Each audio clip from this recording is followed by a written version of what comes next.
أهلا من جديد.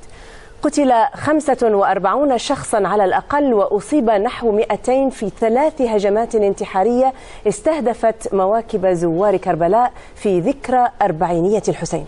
ووقعت تفجيرات بالتزامن على طريق مؤدي إلى المدينة، ووقع 2 من التفجيرات جنوب كربلاء والثالث شمالها. 4 تفجيرات ضربت مداخل محافظة كربلاء التي تربطها بالمحافظات المجاورة. الضحايا كانوا بالعشرات بين قتلى وجرحى.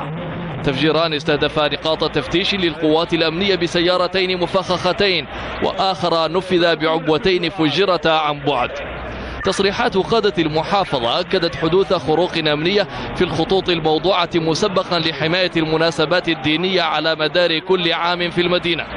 ورغم انتشار قوى الأمن بكثافة لحماية المدنيين أثناء التجمعات، فإن المناسبات لا تمر غالبا بدون حوادث مشابهة لهذه التفجيرات. هجمات كربلاء سبقها تفجير يوم الأربعاء في محافظة ديالى، وفيه سقط عشرات بين قتلى وجرحى في هجوم بسيارة إسعاف مفخخة يقودها شخص استهدف بها مركزا لتدريب الشرطة العراقية. وقد تطابق تفجير ديالى إلى حد كبير مع تفجير وقع في مدينة تكريت بمحافظة صلاح الدين يوم الثلاثاء الماضي، حيث تعرض طابور كبير من المتطوعين لسلك الشرطة في المدينة لتفجير انتحاري نفسه بحزام ناسف أوقع عشرات من الضحايا.